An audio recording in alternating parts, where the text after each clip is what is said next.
gbogbo àwọn ọmọ Yorùbá mo kí yín ní èdè Yorùbá kíkí tó lọ́lá jù lọ ní gbogbo àgbáyé. Mo kí wa pé a káàárọ̀ a káàsán a kú ìyálẹ̀ta a kú táìmù tí fídíò yìí bá bá yín. Fídíò tí mo máa lè ní I don't mean to hurt anybody. Ṣùgbọ́n torí t'Ọlọ́run ọba ni mo fi bẹ̀ yín. Ṣé mo máa fẹ́ ṣètò màá ní gbogbo wa ẹ jẹ́ ká wá ẹnẹsí pẹ̀lú pọ̀nmọ́ aláta. Bẹ́ẹ̀ ni àbí bẹ́ẹ̀ kọ́? Màá ní ẹ̀yin tẹ́ bá kí ń mú nǹkan ẹ lọ wá juice tó bá tutù pẹ̀lú popcorn tàbí kẹ́ ẹ wá omi tó bá tutù dáadáa kẹ́ ẹ lè fi wo ètò Yorubawuyi. Ṣùgbọ́n ṣó tí mo mú wá lé ni mi ò mú wá láti wá bà yín nínú jẹ́ o. Mo mú wá kí gbogbo ọmọ Yorùbá ká lè bá a jí gìrì ni. I am so sorry gbogbo ẹ̀yin tẹ́ bá wo fídíò yìí tó bá hàn tí ní bákan one way or the other ẹ jọ̀ọ́ má bínú sí mi torí Ọlọ́run. Gẹ́gẹ́ bẹ́ẹ̀ ṣe mọ̀ pé Yorubawuyi lórúkọ mi gbogbo tó bá ti jẹ́ iyì fún ilẹ̀ Yorùbá tó máa gbé Yorùbá níyì tó máa gbé Yorùbá ga tó máa ṣàpọ́nlé Yorùbá ẹ mọ̀ pé ẹ̀ kí ń wá mi tì níbẹ̀ because orúkọ ọmọ ló máa ń ro ọmọ orúkọ Yorubawuyi yẹn máa ń rò mí nígbàkúùgbà ni.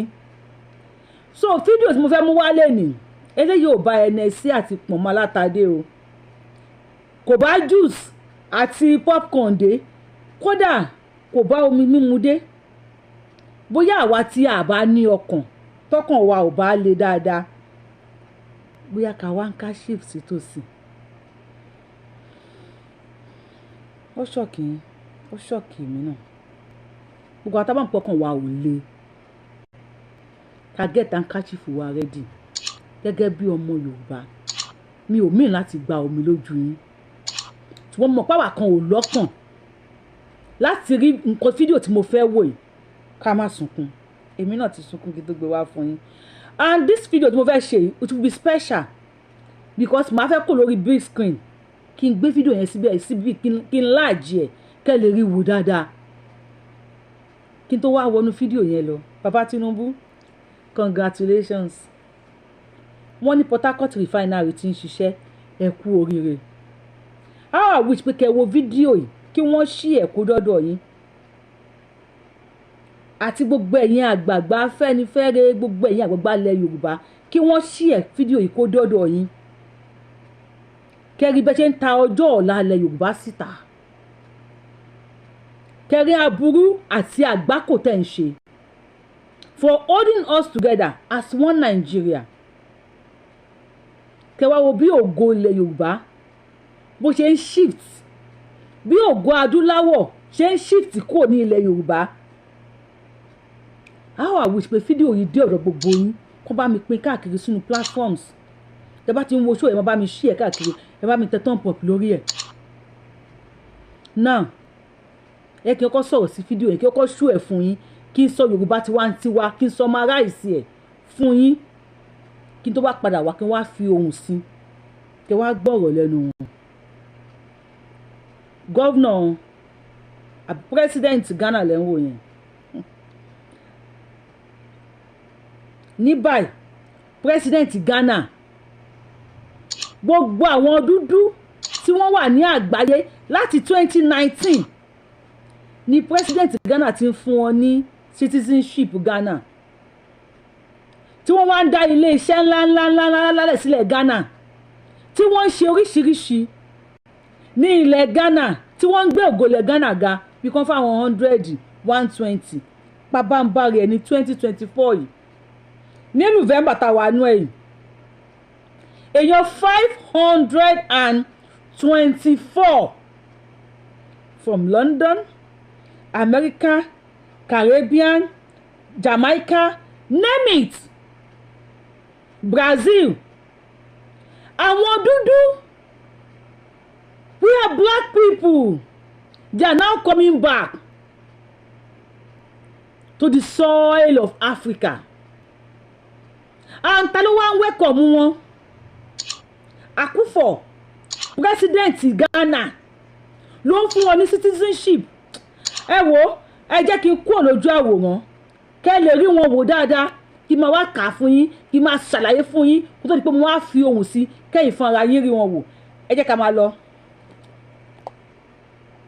Láti 2019 ní Ghana ti ń fún àwọn èèyàn wa tí wọ́n jẹ́ dúdú ní gbogbo àgbáyé ni wọ́n ti ń fún wọn ní citizenship gẹ́gẹ́ bí èmi àti ṣe ń dààmú káàkiri káà tó rí citizenship Amẹ́ríkà gbà àmọ́ ohun tójú wa ń rí káà tó rí gbà ní London àmọ́ ohun tí ojú wa ń rí kódà Saudi Arabia tó jẹ́ ilẹ̀ tó pè nílẹ̀ mímọ́ kò fún wọn ní citizenship wọn ò fún wọn ní Israel náà o ṣùgbọ́n àwa tá à ń dààmú káàkiri gẹ́gẹ́ bí ọmọ Yorùbá Ghana wá wò ó pé báwo lòun ṣe lè ṣe é ó wá pè wọ́n mọ́ra ẹ máa bọ̀ ẹ wá dá oko ẹ máa bọ̀ ẹ wá ṣe technology wọ́n wá ń wọlé kẹ̀tí kẹ̀tí kẹ̀tí kẹ̀tí. The black people are now connecting back to their ancestral home. Wọ́n padà sí orísun wọn gbogbo wọn ń sunkún wọ́n láwọn fẹ́ padà sí orírun àwọn wọ́n ní ìjẹ́ ọmọ ènìyàn tó jẹ́ dúdú wọ́n láwọn fẹ́ padà sí àwọn lẹ́ ń wò yẹn tó ní kálukú wọ́n ń sunkún tí wọ́n ń bu omi lójú tínú wọn dùn ẹ mọ̀ pé kò sí bó ṣe máa ṣe bòlò tí ò ní rùn gbẹ́ kò sí bá a ṣe fẹ́ ṣe tí wọn ò ní fi àparí iṣu hàn wá ní gbogbo ibi tá a wà ṣùgbọ́n àwọn alálẹ̀ ilẹ̀ àwa dúdú ti dìde slavery home slavery gate slavery kí lorúkọ ẹ̀ tó fi ṣòkò okòwò ẹrú ní Ghana Ghanaian president ó sọ di tourist center àwọn dúdú wá ń wá wọ́n ń wọnú ẹ̀ wọ́n lọ ń wò ó bí wọ́n ṣe fi ìyà jẹ àwọn bàbá wọn bí wọ́n ṣe fi ìyà jẹ àwọn ìyá wọn bí wọ́n ṣe mú ẹni tó lóyún sínú tí wọ́n fi ìyà jẹ ẹni tó ń tọ́ lọ́wọ́ àtàwọn ọmọ tí wọ́n gé lápá tí wọ́n gé lẹ́sẹ̀ wọ́n wá ń wò ó Ghanaian president sọ bẹ́ẹ̀ di tourist center fún gbogbo àwọn dúdú èyí ló mú mẹ́ni àwọn dúdú wá pinnu wípé à ń padà lọ sílé Iléyá Iléyá o ọmọ Yorùbá o Iléyá Iléyá Iléyá o ọmọ Yorùbá o Iléyá bí a kò bá mọ bí à ń lọ ṣe bó yẹ ká padà sílé kájáwọ́ lápọ̀n tí kò yọ ká lọ gbómi làkàná Iléyá Iléyá o ọmọ Yorùbá o Iléyá ẹ̀yin bàbá tẹ̀ ń dì wá lọ́wọ́ mú tí ẹ fẹ́ kí Yorùbá dá dúró ẹ wo àwọn tí ẹ ń wò lójú àwòrán yìí ṣé ẹ rí àwọ̀ ọmọ Yorùbá kankan lára wọn wáyé tó yẹ pé Ghana ni gbogbo wọn ń lọ ṣé kìí ṣe pé Ghana ṣí ọwọ́ kalẹ̀ ni wọ́n ṣe wọlé wá mo wá fẹ́ bi ẹ̀yin bàbá yìí látọ̀rọ̀ bàbá Tinubu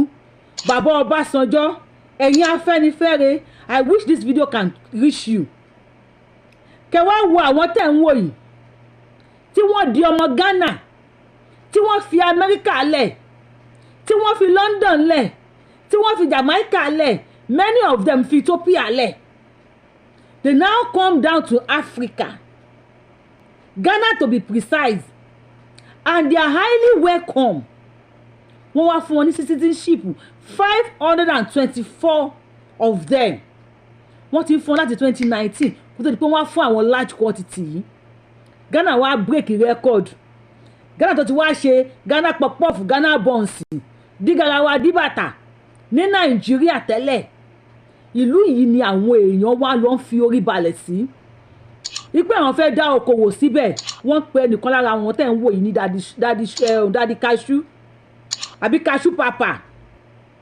òun ló ń supply everywhere in the world ní cashew oko cashew yẹn ibo ló gbé sí Ghana ọmọ Ghana mélòó ló wà máa ṣiṣẹ́ ní oko cashew tó di wípé wọ́n gbìn káàkiri wọ́n sẹ́ẹ̀dì káàkiri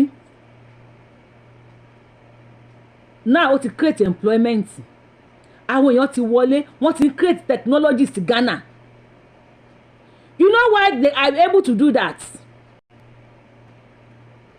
ṣé ní Nàìjíríà ààyè lè gbà wọ́n kó sọ pé àwọn fẹ́ wá ṣeré lé Nàìjíríà wọ́n fẹ́ wá dáko kán jí wọn gbé sọ lè wá dáko kí wọ́n pa wọ́n. Now since 2019 Ghana has been giving citizenship to blacks from everywhere in diaspora láti 2019 ní Ghana ti ń fún wọn ní citizenship 524 diasporans got citizenship in Ghana in 2024 in their capital Accra. Accra lẹ̀ ń wò tí wọ́n ti lọ ṣe ayẹyẹ yìí fún wọn. Ṣé ẹ̀ ń gbádùn bí ẹ ṣe ń wo fídíò yìí? Báwo lẹ ṣe ń feel? Mo fẹ́ kẹ́ wo fídíò yìí débì kan ni kí n wá fi ohùn sí torí gbogbo àwa tí a lọ́kàn kó má ṣe wípé a máa tomi lójú bí ebòlò. Wọ́n pe program yẹn ní return program Africa Diaspora President Akufo-Addo òun ló channel ẹ̀. Today we embrace you as our own citizen of the nation, as brothers and sisters. We open our arms to welcome you. You are not just a citizen, you are part of us. Ẹ ti di ara wa nìyí, àwa àti yín nìkan kan náà. Beginning of spiritual journey which we help for many years of slavery. Spiritual journey pé àwọn bàbá wa, àwọn ìyá wa tí wọ́n ti fìyà jẹ, tí wọ́n ti pa sí oko ẹrú, tí wọ́n ti fìtínà, tí wọ́n ti fòró, àwọn blacks láwọn ti ṣetán, àwọn dúdú láwọn ò ṣe ẹrú mọ́ ní anywhere, àwọn dúdú láwọn ò ṣe ọmọ ọ̀dọ̀ mọ́, wọ́n lásìkò yìí àwọn ò fẹ́ ṣe ẹrú mọ́ gẹ́gẹ́ bí àwọn bàbá wa àwọn ìyá wa ṣe ṣe ẹrú tí àwa ọmọ náà ń ṣe ẹrú, wọ́n láwọn ò ṣe ẹrú mọ́sẹ̀, wọ́n ní anywhere bẹ̀lẹ́ face ní Áfíríkà làwọn fẹ́ lọ di ọmọ bẹ̀. If you are black, you are from Africa. That Africa must be united. We must come together as one. Lọ́wọ́ yìí, Iléyá o, Iléyá, ọmọ Yorùbá o, Iléyá. Wọ́n ní lọ́wọ́ yìí, everywhere táwọn bá rí ni. Now, ẹ̀yin bàbá wa, how will you feel? Tá a bá dá dúró ńlẹ̀ wa, tí security wà, tí ò ti pọ̀ máa jí wọn gbé, tí ò ti pọ̀ máa jí wọn pa, tí àwọn wọ̀nyí wọlé wá, tá a bá wò wọ́n dáadáa, tá a bá máa wò míì dáadáa, ìmí ìjáde ṣínà, bóyá wọ́n ti fi T àbí M sí adé ṣínà ẹ̀, kò mọ̀ pé adé ó part ways ni fún òun. Ọmọwùnmí wà nínú àwọn tí wọ́n lọ gba citizenship ní Ghana yìí o. Bẹ́ẹ̀ lára arí Adédòkun, Ọ̀yáfẹ́mi, Ọ̀yáwùnmí, many of these people wọ́n ń jẹ ìran ilẹ̀ Yorùbá ju Ghana lọ, ju anywhere lọ. But because Yorùbá ò tí jẹ́ nation, àti jẹ́ nation, ṣùgbọ́n ẹ̀yin bàbá ìsọ́fẹ́ǹtì wa jẹ́ káàrí lò, ìgbajúgbajà wa jẹ́ káàrí lò. Náà èyí tí mò ń béèrè lọ́wọ́ yín, ẹ̀yin tẹ́ ń wò mí.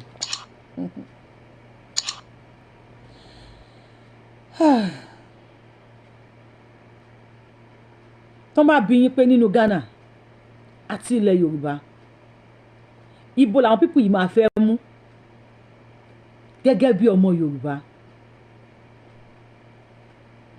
Ẹ lè bá mi kọ sí comment section. Ṣé kí n máa padà bọ̀?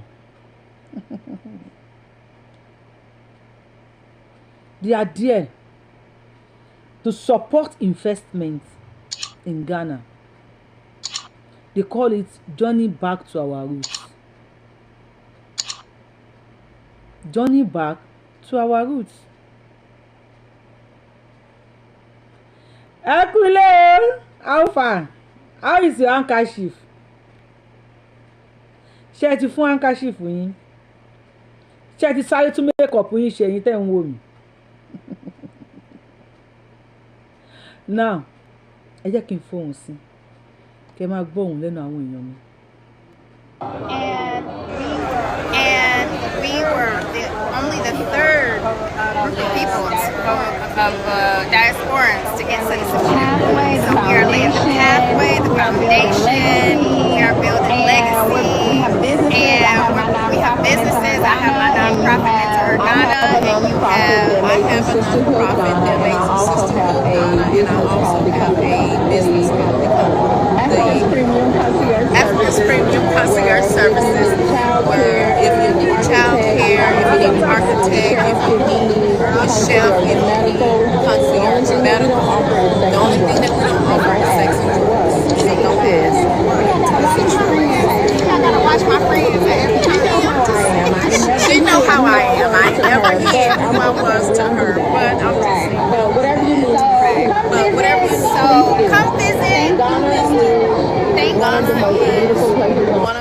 beautiful places on. That's number one. Let's go. I have many of the videos there for you to play for you. Money looking alright, yeah. I have many. I have to mute this because of Orin Kombe. So I just want you to see it. I have to mute it so you can just watch it.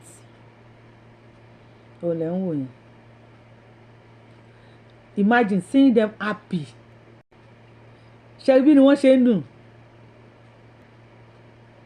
You have a video for you to play. Ma play. Ẹ máa gbádùn video yìí gan. Mo kàn ní kí mo wá sójú òòrùn yìí fún yín. Now, ẹ máa wò lọ o.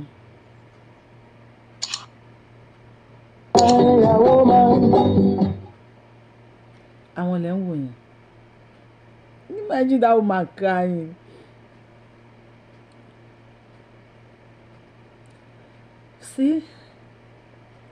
See them. They are giving thanks. People are padà sórí ìrun àwọn. President Ghana lẹ ń wò yẹn. Wọ́n padà sórí ìsùn. They are happy. They are coming back home. They are coming back to Ghana. What if Ọmọwùnmí tó wà ńbẹ̀ can come back to ilẹ̀ Yorùbá? What if Adésínà tó wà ńbẹ̀ can come back to ilẹ̀ Yorùbá? What if Ṣemílóore tó wà ńbẹ̀ can come back to ilẹ̀ Yorùbá and claim their ancestral land? This is this man. Man tẹ̀ ń wò yìí. He's going back to Ghana. Láti ìlú ẹ̀ ló ti ń lọ yẹn. Look at him, happy. Ẹ̀rọ bí inú wọn ṣe ń dùn. Wọ́n lọ sílẹ̀ Ghana. Wọ́n lọ ń gba citizenship. Ṣé àwọn tẹ́ ń wò yìí? Ṣé wọ́n jọ tó fẹ́ lọ ṣọmọ ọ̀dọ̀ ní Ghana bí èmi àti yín? Look at him. Wàá ti rí pé èèyàn ńláńlá lélẹ̀. Ó ń lọ lé pẹ̀lú àwọn ọmọ. Look at him. Ó ń lọ lé pẹ̀lú àwọn ẹbí ẹ̀. Oh my goodness, this is so touching to me. Mi mo báyìí ṣe ń wò. Mi mo bẹ ṣe ń wò. Àwọn tẹ́ bá pé mi ò fi ohùn sí, àwọn ni wọ́n kọ kíní kalẹ̀ yẹn. Àwọn tẹ́ bá pé mi ò fohùn sí, orin wà ń bẹ̀ ni. Ó mà ṣe o. Ó mà ṣe o. Ó mà ṣe o. Lára yín bàbá ẹ̀, ẹ pé ó ṣe lára yín. Ó ṣe lára ọmọ tó ń jẹrú yín. Kí lẹ fẹ́ gbà níbi kẹ́ so wá mọ́lẹ̀? Kí lẹ fẹ́ gbà níbi kẹ́ so wá kalẹ̀ sí Nàìjíríà? Ẹ wò wọ́n. Look at them. Watch them.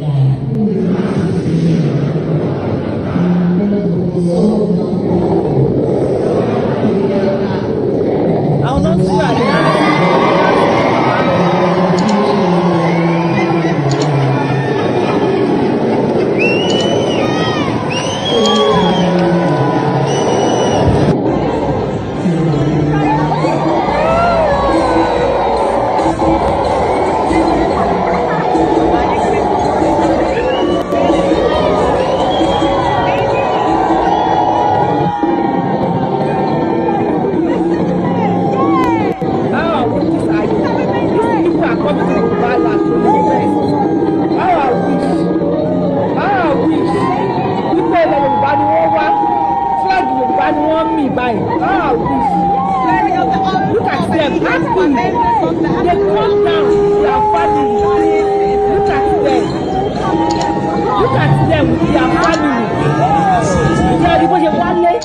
Pẹ̀lú àwọn ẹbí wọn, pẹ̀lú àwọn fámìlì wọn, ẹ wo bínú wọn ṣe ń dùn, ẹ wo bí ayọ̀ wọn ṣe kún. Let's hear a few words, please. Ẹ̀yin tẹ́ bá mọ̀ pé ẹ̀mí yóò lè gbé níbi tá a dé because ọ̀rọ̀ kan ó.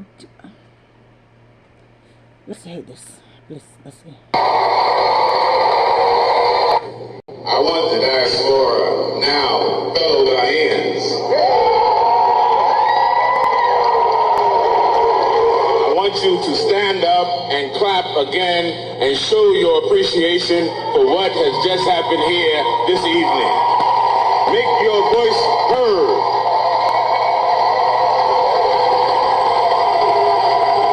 Let the heavens hear you. Let the ethers hear you. Let the atmosphere hear you. Let the ancestors who traveled with you, the ancestors who brought you here, the ancestors who lived them hear you tonight. They live and die for us. Let the President of the Republic of Ghana know that you appreciate what was done here tonight. Ìbáṣepé Nàìjíríà ilẹ̀ Yorùbá ni We wọ́n want wá to báyìí. thank Almighty God, Nyankopon, Nyame, Chediapam, Jehovah Sabaoth. We want to thank the Almighty for having blessed us with a leader who had a vision called the return.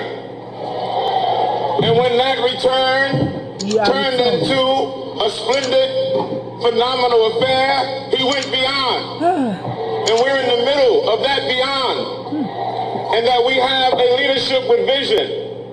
And he commanded his ministries, his officers, his personnel to come together in partnership to make sure that we, the diaspora, know that Africa is our home and that the return was not just a cliche. The return was not just empty words, but the return is real. And what has been done here tonight, and clapping your hands, it is the sign of a victory because we have overcome. We are a symbolic number that has overcome thousands of hours of conspiracy that went into making sure that this moment would not happen. We have overcome billions of dollars that have been invested to make sure that you would never trace your steps back to your motherland and back to Africa. But tonight, Ghana has claimed another victory. And you are part of that victory. You are part of that vision. You are part of that history. Nobody can take Ghana away from you. Mr. President, these are your sons and daughters. Nobody can erase this from the chapter of history. Nobody can erase this from the legacy. Nobody has done what is happening here tonight in the numbers and the magnitude and the magnificence and the brilliance and the glory of what we are experiencing here tonight. I didn't hear enough noise. Maybe some of you are still in shock. Let me hear you. There are people who struggle and have wished for this day. Names were quoted here tonight. Bob Marley never received his citizenship. His wife did. You have. Marcus Garvey never received his citizenship. You have. And this is our prayer to God. I know I'm only supposed to do a closing prayer, but Mr. President, I started with your permission. I wanted the House to let their voices raise up along with mine to thank God for what has happened here tonight. And for all the people that have worked hard to make a difference here tonight. For all of your ministers, may God bless you. Amen. For all of those who work so hard, the Ministry of Interior, Diaspora Affairs at the Office of the President, Minister of Foreign Affairs, Ghana Tourism Authority, the Ministry of Tourism, Arts and Culture, all of those who work, the diasporan counterparts that work to bring this together, Diaspora African Forum and our ambassador in Bennett, and to the Diaspora Coalition, and to the AAAG, and to Craig, and the Caribbean Association, to all those that are represented. May God bless the unity of our family. May God add on to the blessings of this evening. May God bless Mother Ghana. And may God bless Mother Africa. May we all be blessed, and may Ghana be better for this night, and make sure that the legacy we know, this is a new chapter. You've gone up in the elevator, and make sure you get up on the right floor to serve Mother Ghana and Mother Africa. Most High God bless you and keep you. The Most High God lift up the light of his countenance upon you and be gracious unto you. The Most High God cause the light that is his light to be your light, and the peace that is his peace to be your peace from this time forth and forevermore. Hallelujah. How you wish? How I wish pé ilẹ̀ Yorùbá ni wọ́n wá. No, báwo lẹ ṣe feel pé kó jẹ́ pé ilẹ̀ Yorùbá ni wọ́n wá. A máa gbóhùn lọ lẹ́nu President Akufo-Addo pé ká tó gbóhùn lẹ́nu President yìí. Ó mà ṣe o. Ó mà ṣe o. Báwo lẹ ṣe feel for now? Welcome, President Akufo-Addo. United by shared ideas and common goals. I know that you have skills, knowledge, and experiences from all corners of the world. You have excelled in fields like education, healthcare, technology, finance, the arts, sports, and more. What you bring to Ghana enriches us all. It reminds us that our potential as a nation is limitless. I encourage you to find ways to contribute your talents to Ghana's growth and progress. You're not just adding your name to our citizenship records. You're becoming part of our story. You will be calling Ghana home from now on. Your presence here is already making a difference. Your human bridges connecting us to both sides of the Atlantic. Your journey to rediscover your roots and strengthen the bond between Africa and her diaspora changes the way the world sees us all. It dispels long-held myths and misconceptions and tells a new story of unity, pride, and potential. This ceremony, now our third, underscores the Kufuor's government's commitment to deepening the bonds with our diaspora. We are working tirelessly to make Ghana a welcoming, prosperous, and vibrant place for you. Policies and programs to support investments, encourage collaborations, and foster diaspora communities here in Ghana are just the beginning. We are determined to make sure that Ghana truly feels like home in every way. The names of all of you have been set out in the official brochure commemorating this ceremony. One or two of our personal friends, I speak of Michelle, Madam Stones, Ismira, Violet, H. And I'm happy that they, like you, have become Ghanaians during my presidency. The oath you have taken symbolizes the fact that you're part of something bigger than yourself. You're part of a journey to redefine what it means to be African, to be Ghanaian. And as you add your voice, your heart, and your dreams to our shared future, we become stronger, more connected, and more hopeful. Ẹ̀yin àgbàgbà Yorùbá bó lẹ wà. Bó lẹ wà, ibo lẹ wà, ibo lẹ wà, ibo lẹ wà. Ibo lẹ wà. Ẹ̀yin tẹ́ ń wo fídíò yìí báwo lẹ ṣe feel? Ṣé fídíò yóò gba omi lójú yín? Àwọn tí wọ́n ń pè ní leaders lélẹ́yìí. Àwọn tí wọ́n ń pè ní aṣíwájú lélẹ́yìí. Mi ò ní president Ghana perfect. African president. Mi ní Ghana president perfect ju gbogbo yín lọ. Ṣùgbọ́n ẹ wo nǹkan tí wọ́n ṣe yìí. Ẹ̀yin tẹ́ ń wò mí. Àwọn tẹ́ ń rí yẹn rí ìtọ́jú ọmọ Yorùbá nínú wọn àbí? Ṣé ẹ mọ̀ pé Yorùbá á yàtọ̀ gédégbé? Ẹ̀rẹ́ tó wọ̀rọ̀ àti ẹ̀rẹ́ fọ́tò ẹni tó ṣòyẹ́ ẹ̀ tó wọn àtijọ́ wọ̀rọ̀ àti bùbá ẹ̀rí àbí ẹ tún wò dáadáa. Báwo lẹ ṣe ń feel báyìí? Báwo lẹ ṣe ń feel? Ẹ kì í sáré bá yín gbé ẹyọ kan sí lẹ́gbẹ̀ẹ́ ẹ jọ̀ọ́ torí Ọlọ́run tẹ́ bá ti download tap send ẹ lọ bá mi download rẹ̀ ẹ lo promo code mi Abiola TTS mo fọ Ọlọ́run bá bẹ̀yìn kẹ́ fi download tap send àbí kẹ́ fi send owó ní first transaction yín àbí kẹ́ lo Abiola 223 either of the two ẹ lè lo Abiola 223 that's Abiola èjì ẹ̀ta àbí kẹ́ lo Abiola tap send. Say this.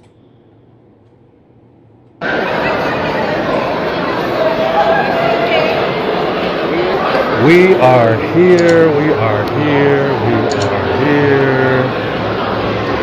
See the Hebrews is in the house. We are here. Accra, Ghana. Ẹ wò múra wọn, ẹ wò àǹkárá yẹn, ẹ wò wọ́n bí wọ́n ṣe rí.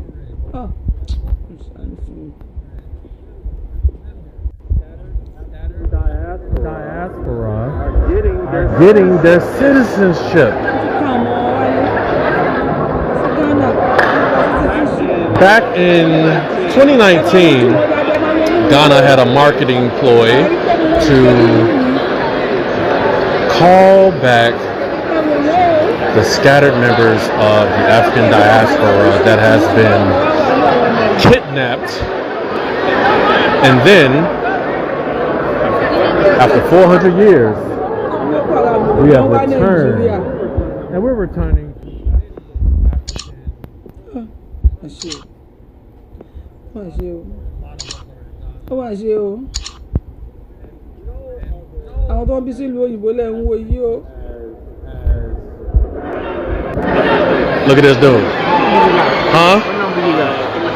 300 and something. They got us all like separated and stuff. Where you at? Me and Dre was the same day. Oh, for real? Me and Dre sitting really. I'm 129, he's 130. Ah, you straight. I don't know who I'm gonna be sitting next to. You don't know who. I wonder where Cuz went to. I don't know what number Cuz got. I ain't even seen him. I'm looking at the ass. Oh, I ain't seen that. What it look like in there? People now filling in. You know, everybody. Hey, how you doing? Good to see you. Congratulations. Yes. We done it, man. We done it. Yeah, it's amazing.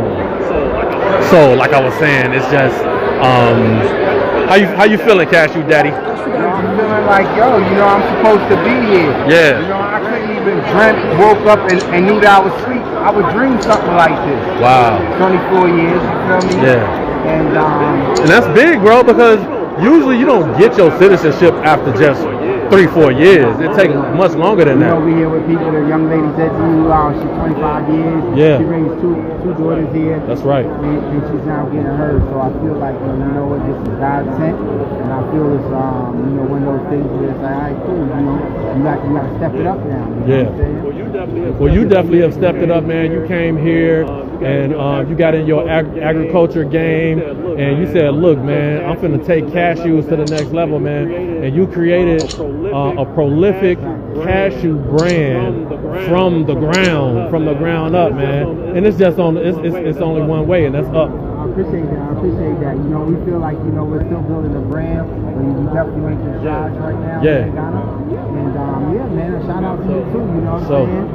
Jerk, so you know that's a staple. You know what I mean? That's where we want to be at. Yes, sir. Yes, sir. Man, you clean as a whistle, boy. I swear. You clean as a whistle, bro. Do me a quick favor. Tell me about your new brand, your new product that you just launched not too long ago. What's the name of it? Infinite Love Product. Infinite Love Product. Yes, sir. Yes, sir. Y'all gotta go to infiniteloveproducts.com. What kind of products you got? We got everything from beard conditioner, beard oil, body butters, shea butter, black soap, black gel soap, aloe vera, body butters. Man. We got so much for people to go take a look at. Anything for your self-care, we got it. Yes, we sir. put together all kind of special packages. So be paying attention to the website. Again, it's infiniteloveproducts.com. And if you're in Ghana, it's infiniteloveproducts.ch.com. Okay. And look, I'm a proud owner of your products, and I use it. I love it. It's one of the best beard conditioners that I've ever used. So thank you for keeping my beard how it's supposed to be, nice, and I get a lot of compliments too, man. It's because of you, man. Thank you. So let me see. If you got it right now, this is crazy. Oh, we got lip balms too. Don't forget about the lip balm. It's hammer time, so I made sure. You got it. I see. That's why your beard be so fresh, huh? Look, it's down. Oh. Yup, see, it's the lip balm. You got the lip balm in there. Wow, see? It's not a game, folks. It's not a game. Yes. So, as I was saying, you know, this is just a lot of us are here doing some major things, man. You know, we building. What's up, brother? What's up, DJ Serious? That's my DJ right there. DJ Serious. So yeah, we here, man. We here, you know, getting this dual citizenship, you know, feeling good.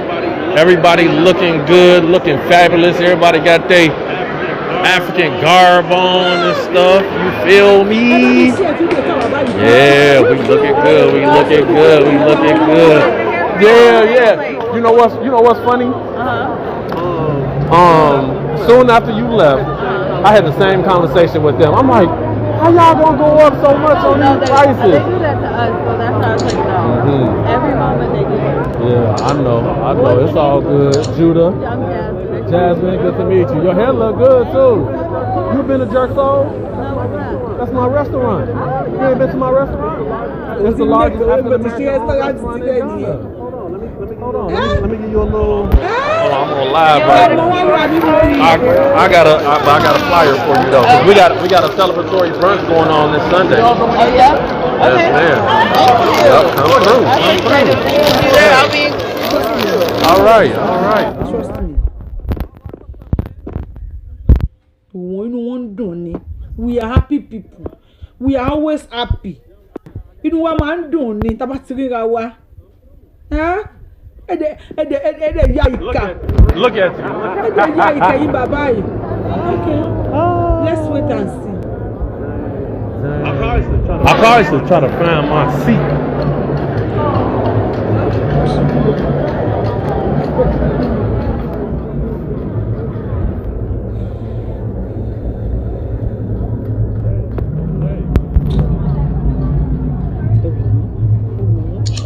Ẹ̀wọ̀ àwọn ọmọ ní àdúgbò kọ́ ọmọ wálé ní kẹ̀tíkẹ̀tí.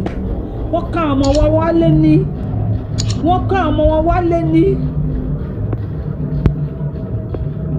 Ọ̀ká ọmọ wọn wálé ní. Ọ̀ká ọmọ wọn wálé ní ọkọ̀ wọn balẹ̀. Ọkọ̀ wọn balẹ̀, wọ́n ṣoko, wọ́n ṣọ̀gbìn, wọ́n ṣàgbẹ̀, wọ́n ṣe everything. Ọkọ̀ wọn balẹ̀ pé wọ́n ní jí àwọn gbé, àwọn ò ní fòrò, àwọn ò ní dààmú. Ọkọ̀ wọn balẹ̀. Oníkálukú ẹ̀lẹ́mí tó ti lọ 25 years, 26 years ní Ghana. Wọ́n lè bá àgbà citizenship. Ẹ wo bí òǹgbẹ yẹn ṣe gbẹ wọ́n tó. Ẹ wo bí òǹgbẹ Áfíríkà ṣe gbẹ wọ́n. Held it. Look, we up in here deep too. Everybody from America to the Netherlands to the UK. Man, what? Everywhere we've been scattered to the four corners, man. We up in here right now. No other African country. What's up, y'all? What's up? I see y'all. Where y'all parents at? They down there? Okay.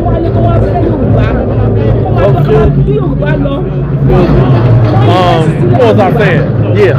So this ain't never happened before. To my knowledge, I don't think no other African country has allowed this many diasporas in all at one time. And so we in here. That's what we doing. You know, y'all share this, man. You see this live, share it.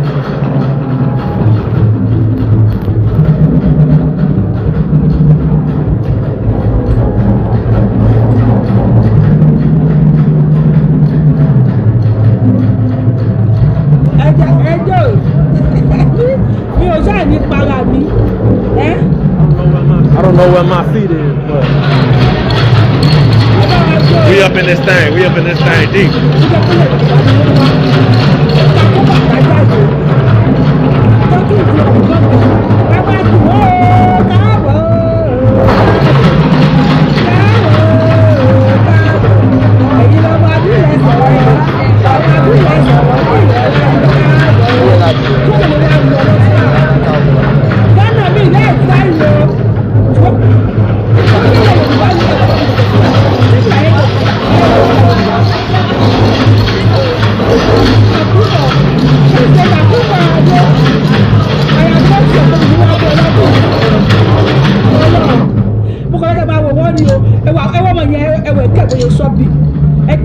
Ẹgbẹ́ tó ń tọ́ bí ẹ̀kẹ́ mi. Ẹ máa wò yá yẹn. Ṣé yá yẹn jọ Yorùbá? Ṣé àwọn yá yìí ṣe ẹ̀wọ̀n wọ́n yẹ fáìn?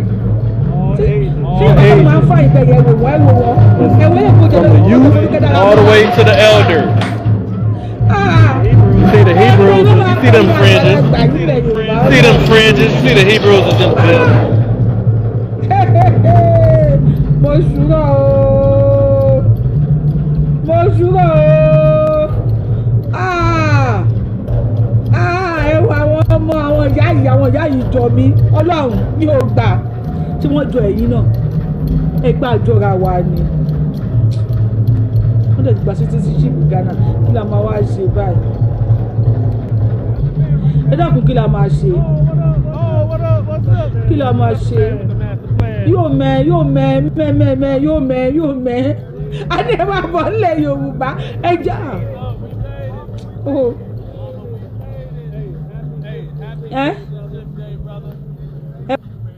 ẹ wo ni wọ́n ń kà yẹn ẹ máa bọ̀ nílẹ̀ Yorùbá la fẹ́ ṣe báyìí wọ́n ní wọ́n ti pa baálẹ̀ kan báyìí ọ̀nà pa baálẹ̀ kan lógún state báyìí bí ṣe ń bá yín sọ̀rọ̀ yìí mọ́mì onídìí ọmọ Yorùbá lẹ́jọ́.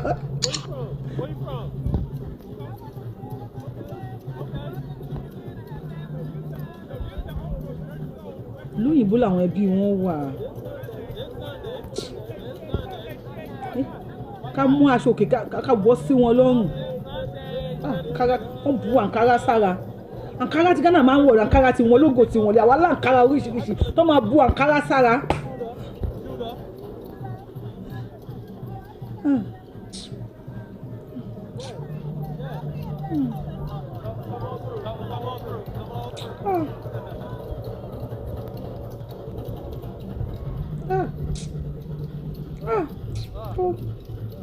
Ó ń dùn mí ni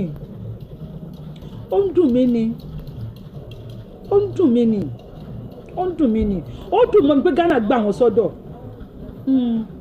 ṣùgbọ́n ó ń dùn mí ni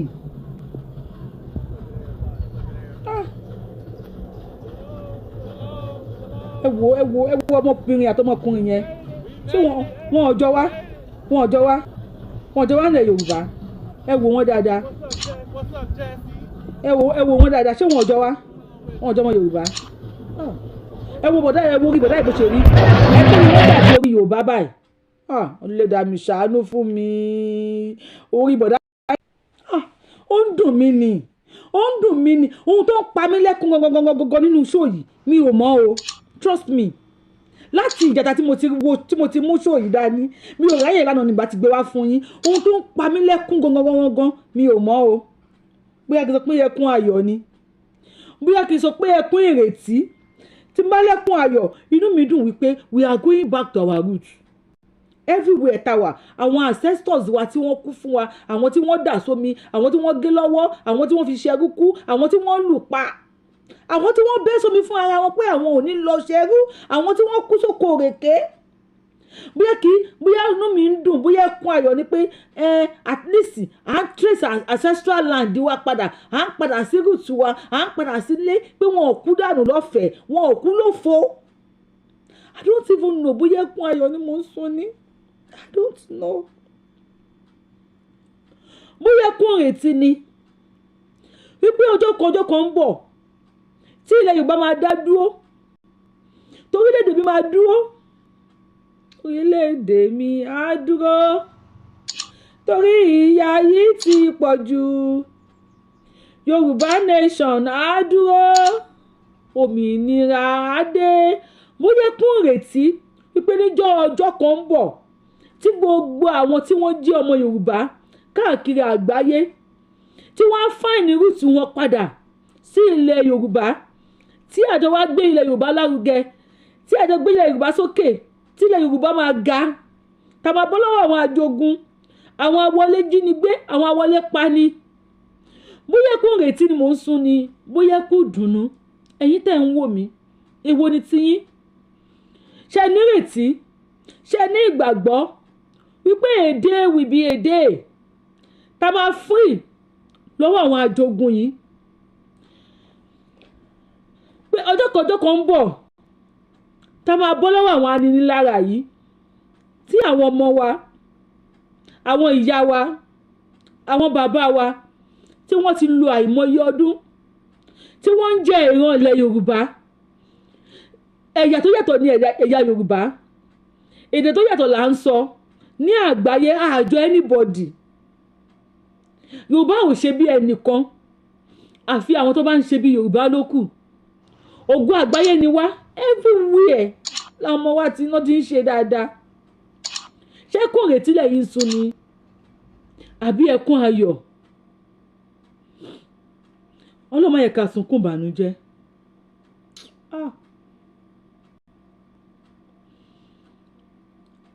iṣẹ́ wa fúnlẹ̀ wa fún orílẹ̀ ibi wa kágbéga kágbéga kágbéga fáyé rí ìgbàgbọ́ wa ni pé bá ti bẹ̀rù làbọ̀ mọ́ ká ṣiṣẹ́ ká ṣiṣẹ́ ká ṣiṣẹ́ ká jọlá ìṣọ̀kan àtòmìnira òun ni ẹ jẹ́ ká máa lépa torí tẹ̀síwájú fọ́pọ̀ ire àtòhun tó dára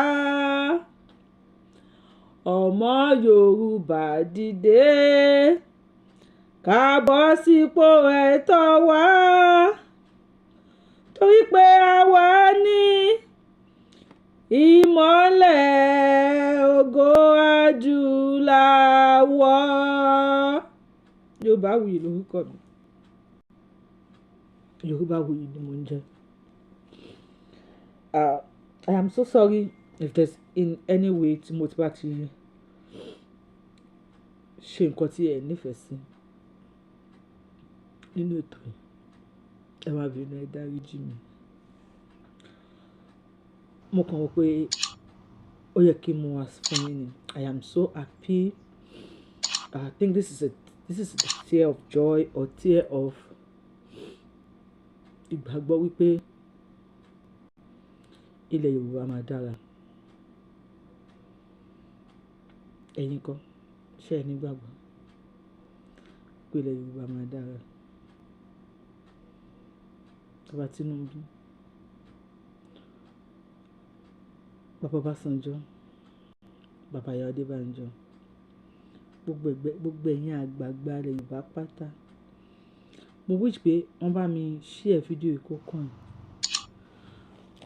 Mo wá wish pé ẹ máa lè ka comment ní comment section kẹ́ wo opinion àwọn ọmọ Yorùbá. Gbogbo ọmọ Yorùbá tó bá wo fídíò yìí, ẹ bá mi fi opinion yín sí comment section. Tẹ́ bá ti tẹ thumbs up lórí ẹ̀, ó máa jẹ́ pé YouTube recommend ẹ̀ fún àwọn èèyàn kí wọ́n rí dáadáa. Ẹni tí bá ti join ìrìn àjò Yorùbá Nation, wọ́n á lè join.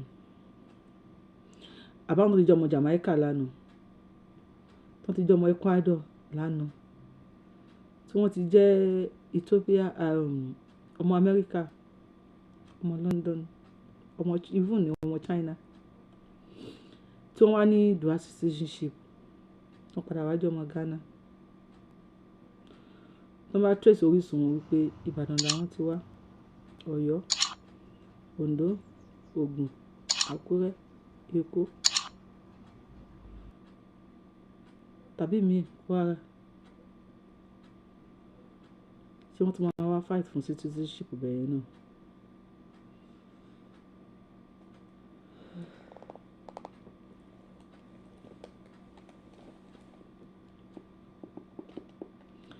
I wish all these agbagbas, I just wish wípé ẹ lè ronú pìwàdà ńjọ́ kan. Ṣùgbọ́n tẹ́ bá kọ̀ tẹ́ ẹ ronú náà, àwa là ń sọ pé ẹ̀yin àgbààgbà, àwọn tó wá láti àwọn ọdún tó ti wá, tó wá ancestral land wọn wá sí Ghana, tó wá di Ghanaians nìsín, kì í ṣe anybody ló lọ gbé wọn ní ìdíje. Jẹ́ òbí èdè ohun tó ṣí àwọn nídìí kan tí wọ́n fi dìde wá sí Ghana pé àwọn fẹ́ di citizen anywhere ní Africa. Ó máa ṣí àwọn tó máa gbà wá nídìí dìde wọn. Olóyè Adéyẹmọ Ìgbòho ṣá, congratulations to you bàbá mi. Bàbá Bánjí Akíntóyè, congratulations to you. Gbogbo àwa tá à ń sọ̀rọ̀, tá à ń pèpè sí òmìnira nítòótọ́, congratulations to us. Àwa tá à ń wò wá náà, tá à ń ṣe ètò wa, tá à ń kọ́mẹ́ǹtì, tá à ń congratulations to every one of us. We lead. We are the pathfinder. Ní 20s yìí, even though àwọn bàbá kan ti ń jà wọ́n ti ń pàbọ̀ láti ilẹ̀ bàbá Bọ́lá Ìgè ànígbàgbé wọn bàbá oríṣiríṣi bá mi kọ sí comment section káà nígbàgbé láéláé wọ́n ti ń fà bọ̀ wọ́n ti fà dójú ẹ̀ báyìí wọ́n ti handle ẹ̀ over fún wa àwa ò ní handle ẹ̀ over fún anybody àwa la máa gba orílẹ̀-èdè Yorùbá àwọn tó bá dé táwọn ọmọdé bá ń gbá wọn nídìí dìde wọ́n á máa join wa ni a máa bọ́ lọ́wọ́ yín a máa bọ́ lọ́wọ́ yín Ògún gbọ́ táà ní bọ́ síbi ìnira tá máa gba òmìnira wa táyì wa máa tùbà tó máa túṣẹ táwọn ọmọ wa tó máa kọ ìtàn yín fún àwọn ọmọdọ́mọ tó ń bọ̀ pé